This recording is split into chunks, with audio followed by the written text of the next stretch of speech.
Here we are getting ready to go into week 11. Season's gone by fast, coming off, the A&M game, and excited to get to Middle Tennessee. We're fired up to go get another win, feel good about things, and we're gonna have to work really hard and put a good week of practice together. And again, it's like we talked about, it's just going back to, do what we do, you know what I'm saying? And the guys are playing hard. We just got to be a little bit better, calling it and executing it. So another challenge in front of us. Excited to head out there to Murfreesboro. Coach Sanchez, just going back to the last game, just playing a game like that this late in the season, did you gain anything from it, or just your thoughts on? It's like I talked to the guys about. If you ask them, we didn't do anything different in our preparation. We didn't prepare any differently. It's another football game. Obviously, it's a really good football team, but physically, I like the way our guys held up against those guys. We just need to be a little bit more efficient, being able to throw the ball, spread people out a little bit more. And then, when you look at that game, too, the first 17 minutes and 30 seconds, we gave up 24 points, right? After that, and until there was, 30 seconds left in the game, we gave up 7 points over the next 40 minutes. We just did not play very well on defense early on, and the back end really struggled. And once we settled down, we were a lot better. So anyways, those things do make you better, and it's college athletics. At the end of the day, you're going to play those games. They're big paydays. But at the end of the day, you still prepare to go win those games. So hopefully we got a little bit better and played at a fast level will help us this week. Can you talk to me about just playing one of the best teams in the country, and then this upcoming week you get someone back in your conference? Is there a shift, or how do you guys feel about that shift in competition? To be honest with you, I don't know if myself or coaches or any of our players ever think about that stuff. You know what I'm saying? It's one of those deals where you're just going out. We're watching the film today the same way we did last week, putting a game plan together. Today's the guy's day off. We'll get out there tomorrow. We'll get 18-period practice, and we'll prepare the same way. Obviously conference games are a little different. You want to win your conference, you want to have a chance to do that. We can't do that right now, but we know we're going to see these guys for a long time, so it's important to go play these guys well and go get a W. You touched on a little bit how they scored 17 in the first quarter, but they kind of maybe chilled off a little bit after that for you and then for Buddha. Do you guys feel like you guys maybe settled down maybe on defense after the first when they really took the game to you guys? Well, I'll let Buddha answer after this, but for me, it's just bad eyes. First play of the game, it's an incomplete pass, but they run right by one of our safeties, got his eyes in the backfield. We had a bunch of uncovered guys, one long touchdown run where we missed a tackle. We had him for about a 6-yard gain, and we just missed a tackle. And our guys did settle down, but we talk about it all the time. You got to start off with great focus. They're playing hard, but I don't think we were too locked in and too focused. And once we settled down, we were able to play better football. But by that point, you're down 24 points. Yeah, I agree. I think that we weren't very locked in to start the game, and that hurt us in the back end of it. But it's a huge stage of football.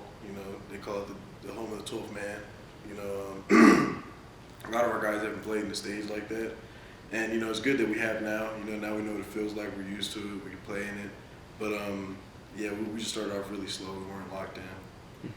Seth, I saw after the game, Mike Elko came up to you and he said some words and looked like he was giving you a little bit of compliments. Just wondering what he told you there after the game. No, he was just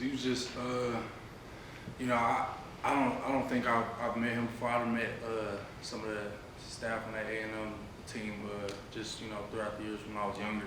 But we was just kind of introducing himself, and he just letting them know that he was familiar with kind of just with my past and kind of my story and stuff. He just encouraged me to keep going. I told him, have a good game, just have respect for him.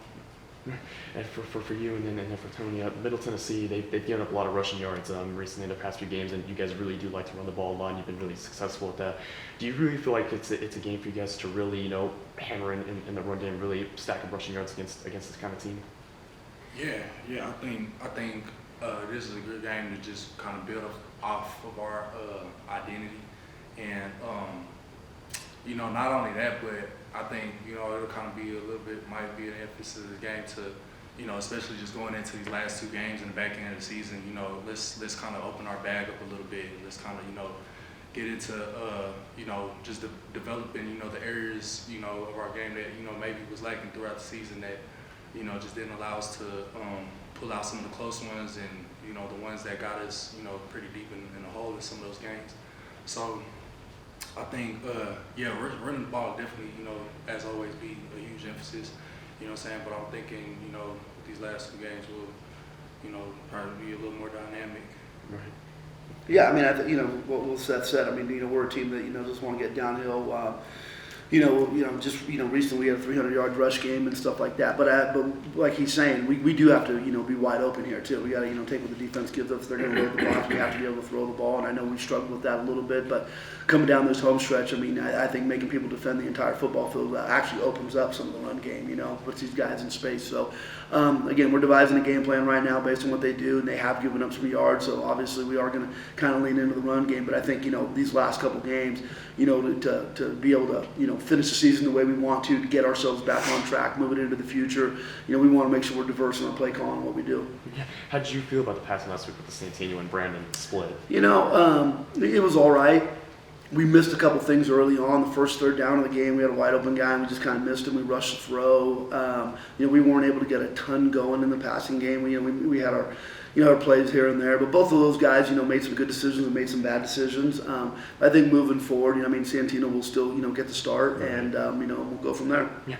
How do you feel like, because you've had 2 games now with the Santino and then the Brandon split with them rotating out, how do you feel like that's maybe changed your guys' offense the last 2 games? Well, it just gives you more to defend, what I'm saying, especially, when we get in like the diamond personnel and things like that. Obviously, there was wasn't as much struggles last week against it, but it gave Western Kentucky, something else to take a look at. So I think anytime you got to prepare for 2 different type of guys, that puts a little more on your plate defensively. Coach Sanchez, just looking at Vadiato, your quarterback, What have you seen from him that might give you guys some problems come Saturday? Well, he's a good player. He's got a couple good targets out there. He throws the ball well. We're going to have to get after him and get him off his mark. That's the biggest thing. If you let him just stand there and kind of pick you apart, it's pretty good. But you got to push him outside the pocket. Once you do that, you can create some opportunities for yourself. But he's a good football player. Buddha, is there a quarterback in this conference that you've matched up with this season that kind of reminds you of Vadiato, and how do you plan on going about that on Saturday? Honestly, I'd say he's his own quarterback. I remember playing him, and I think that this week of practice we just got to really lock in. As far as every level, back end, in the front. Because at the end of the day we do our 1-11, and we can all come together and get our jobs done. So I don't think we'll do anything different as far as preparation, but we definitely show him respect, and it's part of the game, and we'll just continue to do what we do. For the 3 of you, obviously it's good for New Mexico State that you guys are in a conference and you're able to play these games and get familiarity, but there's been a lot of games, and this one's coming up where you guys are going to have to travel a long ways. And so for the 3 of you, just how do you guys maybe try to deal with all this constant long travel throughout the season and trying to stay healthy and trying to stay ready to go for the games? Well, I think travel. I personally like traveling. I like the challenge of traveling. Like I said, good football teams win on the road, and I think it creates an excitement and creates kind of a healthy anxiety, just knowing that you can go into another territory, another culture, and establish your own culture. And I love that more than anything.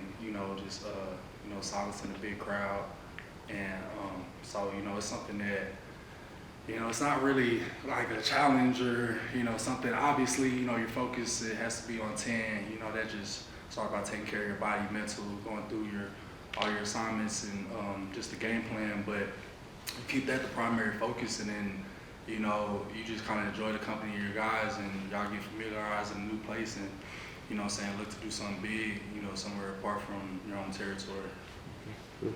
Yeah, I'd have to agree with that. I feel like I enjoy away games a lot more because especially you go into a crowd and all you want to do is silence them.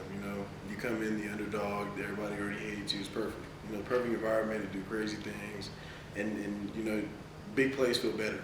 Because you're in a place where nobody wants you to do that, so you kind of want to do it. You feel like a bad kid almost. Your mom tells you not to do something, you want to do it. So yeah, and then as far as like staying healthy in that aspect, we have a great trainer, Jake. He does a great job of keeping us healthy. A lot of guys, nobody's 100% at this time of the year, but he does a great job of keeping everybody to where they can still play and maximize what we do on the field, and he keeps us well.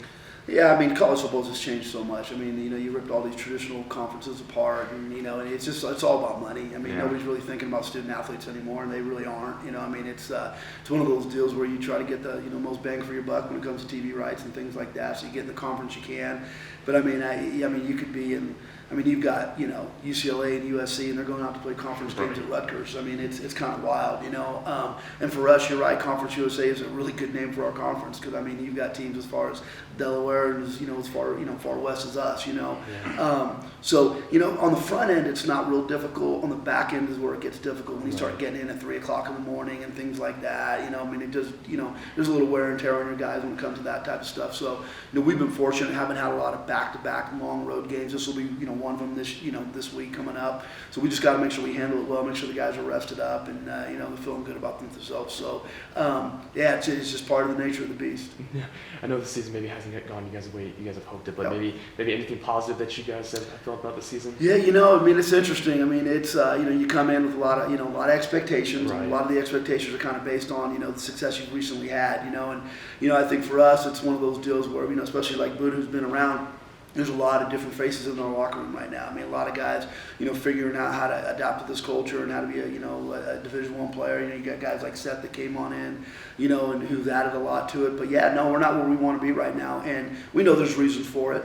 But we have a path moving forward, and we have a plan moving forward. And it'll be nice to have 2 signing days this year. We missed the first one last year, so it'll give us an opportunity to go ahead and and add some guys to the roster that'll help us move forward. And I think the biggest thing is the retention of the roster, keeping your good guys around and then adding to them. And if we do that, I think we can get right back into a competitive level where we're playing for championships again. So college football's kind of been flipped on the side, and we are a prime example of it. I mean, when you look at our guys, some of the guys that were wearing Aggie colors last year and the success they're having in a lot of different places, it's it's interesting. However, that's not really my concern. My concern are the guys I look at every single day in front of me, and I know that there's a little hurt, a little disappointment there. But the thing that I really appreciate and I'm really proud of this group is the way they fought. I mean, you saw it last Saturday. I mean, my goodness, they went out there and they nobody backed down. Everybody bowed up, and we've played hard, and we've lost some tight games, and we've had some disappointing performances too. So it's on me to make sure that I kind of cowboy up, Aggie up, as we say around here, and get back to work and keep moving this place forward. Right. Seth, Buddha, anything positive you guys have felt this season? Yeah, I mean, obviously just going into something where it's a week by week deal, and you're getting a lot of wear and tear on your body, a lot of wear and tear on your mental. Everybody going through that on one accord just really builds like a strong sense of harmony and just a strong, just unspoken bond, I think. And I think that's probably the biggest thing that we gained from this year, just kind of going through a bit of a struggle like this. It added a lot of pressure on guys in certain, position groups, but,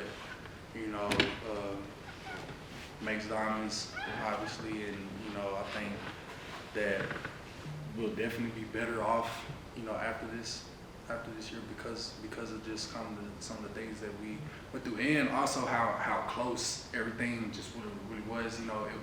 It'd be a different deal if you kind of looked at it when we're lacking physically tremendously, or we're lacking mentally tremendously, or just something like that. But it really wasn't those type of things. Like even our strength coach is talking about how our catapult numbers match up to those of A&M's, the ones we just played. Like we're right there with them. So it's not a physical deal. It's just it's just small little things, but that definitely does give some reassurance, I think, to guys coming in the next year that it's not, this big ordeal where we're going to have to make this big shift. I think, it's kind of like we just take what we learned from this year and, hold on to the things that kept us afloat and the things that did give us some success, and then, bring that into the spring, wholeheartedly, and, really make it just contagious among everybody. Yeah, I agree. And I also think that, one of the biggest positives that we've taken out of this year is, even though we don't have the best record, everybody still gets better. After every game, everybody makes progress. They get better the next game.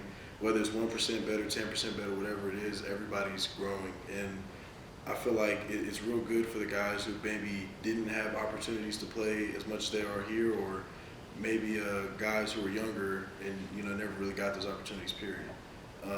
Everybody is, developing in their own ways, whether it's mentally, physically, and I think it's a good thing that everybody's, going through this, because at the end of the day, you have to know how to lose before you know how to win.